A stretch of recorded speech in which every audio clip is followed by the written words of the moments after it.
자, 수열의 극한값을 계산하기 위한 세 번째, 우리가 수열의 극한의 대소관계를 이용하는 방법에 대해서 또 살펴보도록 하겠습니다. 자, 여기도 봐. 수렴하는 수열 AN, BN에 대하여, 여기 또 중요한 말 나왔죠? 언제만 가능하다고? 수렴할 때만, 그죠? 수렴하는 수열 AN, BN에 대하여.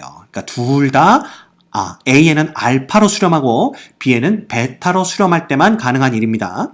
자, 모든 자연수 N에 대해서 AN과 BN의 대소관계가 BN 쪽이 AN 쪽보다 크거나 같다면 그것들의 극한값 역시 알파보다는 베타가 더 크거나 같다라는 겁니다.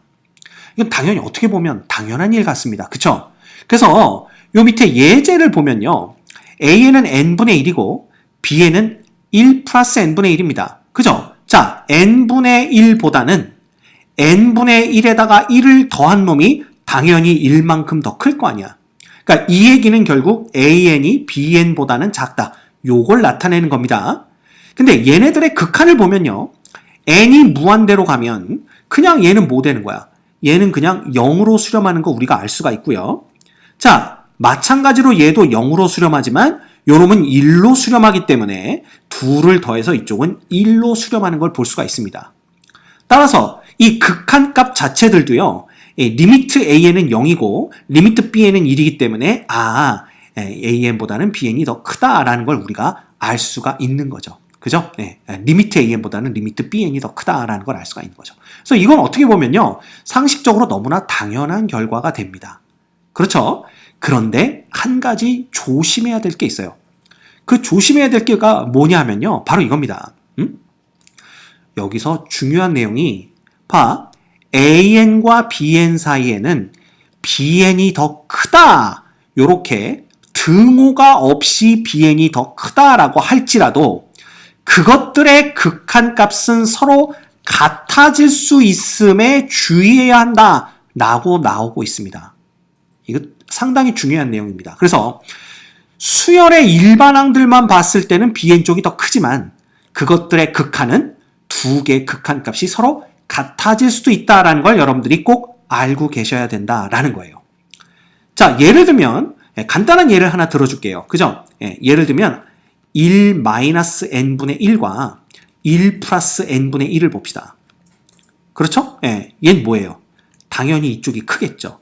왜냐하면 n이라는 것은 자연수니까 n분의 1은 양수가 될 테고 얘는 1보다 큰 값이 되고 얘는 1보다 작은 값이 돼서 얘네들의 부등호 관계는 당연히 오른쪽이 더 크다 이렇게 표시가 될 겁니다.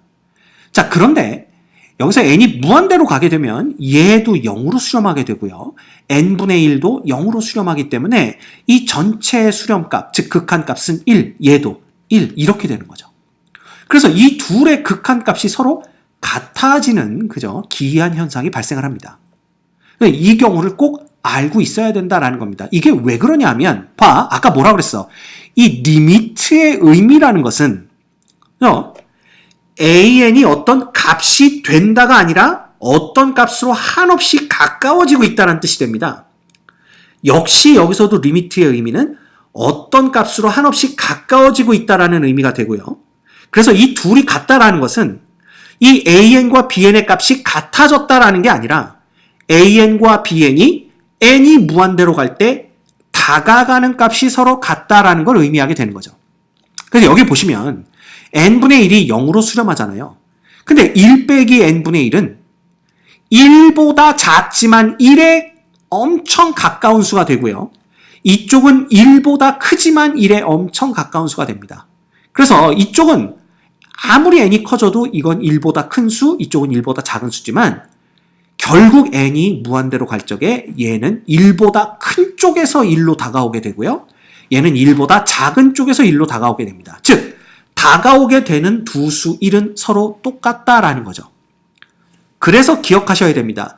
리미트의 의미가 AN과 BN이 그 값이 됐다라는 게 아니라 그 값에 다가가고 있다라는 거기 때문에 대소관계가 명확히 구분 지어지더라도 AN과 BN 사이에 그 극한값들은 서로 같아질 수 있음을 항상 유념하셔야 됩니다. 명심하셔야 됩니다. 알겠죠?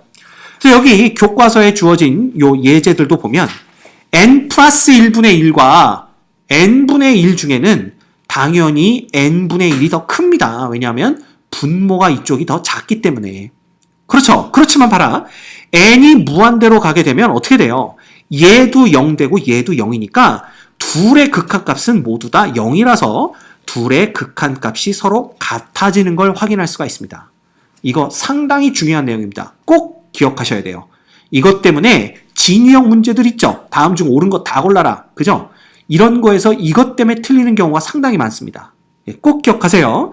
AN과 BN 사이에 BN이 더 크다라는 명백한 부등호 관계, 대소 관계가 성립하더라도 그들의 극한값은 서로 같아질 수 있다는 거.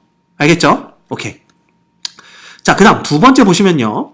수열 CN이 모든 자연수 N에 대해서 AN과 BN 사이에 CN이 끼입니다. 그래서 CN이 AN보단 크거나 같고 BN보단 작거나 같은데 지금 우리가 AN과 BN이 모두 다 수렴하는 경우만 생각하자 그랬잖아.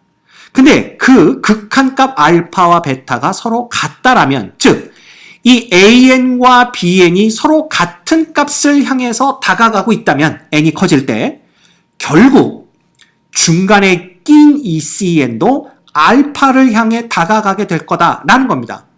이건 뭐 당연하겠죠. 그죠? 예, 그래서 요것도 여러분들이 알고 계셔야 돼요. 이러한 부등호 관계가 있을 때 AN과 BN이 서로 같은 값으로 한없이 가까워지면 중간에 낀 CN도 그 값을 향해 가까워진다라는 겁니다. 됐죠? 그래서 이 2번 같은 경우에는 두 수열 사이에 끼워져 있다고 해서 샌드위치 정리라고 부르기도 한다 이럽니다. 그죠? 그래서 이걸 선생님이 그 수업 시간에 샌드위치 정리라고 했더니 어떤 학생이 여기다 이렇게 쓰더라고요. 샌드위치를 또 영어로 쓰고 싶었나 봐. 그래가지고 얘를 이렇게 쓰더라고요. 샌드위치다 이렇게 쓰기 때문에 그죠? 요거는 모래마녀입니다. 그래서 이게 샌드위치 정리를 한국말로 뭐라고 부르냐면 모래마녀 정리 요렇게 부르기도 합니다. 됐죠? 그래서 요것도 여러분들이 기억하고 계시면 나중에 재밌는 기억을 떠올리면서 수학에 대한 좋은 추억이 남지 않을까라는 희미한 착각을 해봅니다. 자, 이것과 더불어서 여러분들이 한 가지 더 알고 있어야 되는데요. 바로 이 부분입니다. 자, 보세요. AN과 BN은 BN 쪽이 AN보다는 크거나 같을 때 만약에 리미트 AN이 무한대라면 AN이 무한대, 엄청 커지면요.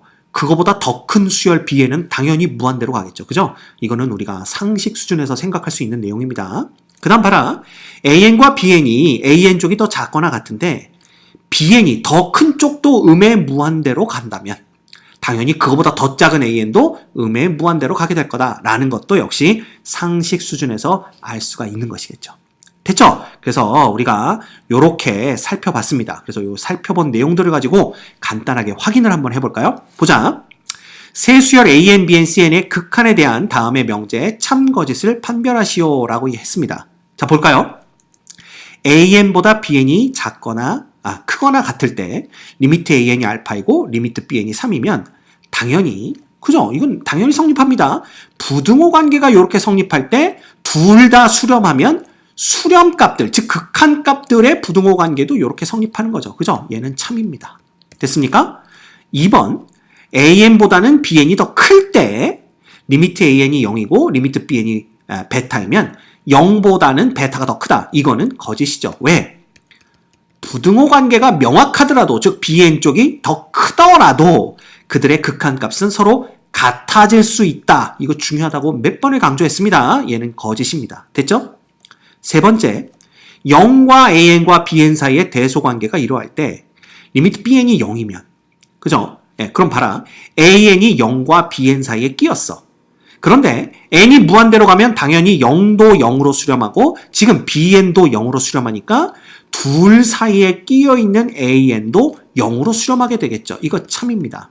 그죠? 그랬더니 어떤 학생이 선생님 여기 등호 없는데요?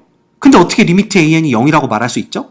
자, 등호가 없어도 극한값들은 서로 같아질 수 있다라고 했죠? 그 이유는 리미트가 말하는 것은 그 값, AN이 그 값이 됐다라는 게 아니라 AN이 그 값을 향해서 다가가고 있다라는 걸 나타내기 때문에 그렇습니다. 됐습니까? 그래서 요거는 참이다라는 걸 볼 수가 있는 거죠. 됐죠? 예. 요 2번의 발레는 여기 있으니까 여러분들이 한번 보도록 하시고요. 그 다음 봐. 수열 AN이 모든 자연수 N에 대하여 2n 플러스 1분의 3n-4보다는 AN이 크고 2n분의 3n-2보다는 AN이 작을 때 리미트 AN을 구하세요. 그랬단 말이야. 자, 그럼 보자. 만약에 이 왼쪽과 오른쪽에 있는 수열의 극한값이 서로 같다면, 즉 두 수열이 모두 수렴하고 그 극한값이 서로 같다면 당연히 중간에 끼어있는 AN도 그 값으로 수렴하게 되어 있습니다. 그럼 우리 한번 볼까요? 얘는 봐라. 이거 전부 다 무한대분의 무한대꼴입니다. 맞죠? 2n 플러스 1도 무한대로 가죠? 3n-4도 무한대로 갑니다. 그러면 우리가 최고차항들을 비교해야 되는데 분자와 분모의 최고차항이 모두 1차로 서로 똑같습니다. 그럴 땐 뭐라고요? 바로 최고차항의 개수비, 요거네요. 2분의 3이 바로 얘의 극한이 됩니다. 그죠? 따라서 얘는 2분의 3으로 수렴하게 되고요. 마찬가지입니다. 무한대분의 무한대꼴이고 이 n, 그죠? n의 1차가 최고차항으로 분자 분모의 최고차항이 같으니까 역시 걔네들의 개수비 2분의 3이 바로 얘네들의 극한값이 됩니다. 따라서 양 사이드가 모두 다 수렴하고 그 극한값이 서로 같기 때문에 중간에 끼어있는 이 리미트 AN도 얼마가 돼야 된다? 2분의 3으로 수렴할 수밖에 없다라는 걸 우리가 알 수가 있는 거죠. 그래서 극한의 대소관계에 의해서 우리가 얘가 2분의 3이 되는 것을 확인할 수가 있습니다. 자, 됐습니까? 이번 시간에 우리 수열의 대소관계로부터 극한값을 어떻게 구해낼 수 있는지 알아봤습니다. 여러분들 어려운 내용이 아니니까 그죠? 어려운 내용은 아니지만 처음 보는 내용들이 여러 개가 동시다발적으로 등장을 하니까 어렵게 느껴지는 거야. 그럴 땐 어떻게 해라? 분해해라. 분해해서 각각 하나하나씩을 이해하면 그리고 나중에 종합적으로 이해해라. 그렇게 되면 내게 될 수가 있습니다. 알겠죠? 겁먹지 마시고 분해해서 하나씩 이해한 다음에 나중에 뒤로 물러나셔서 숲을 보시면 됩니다.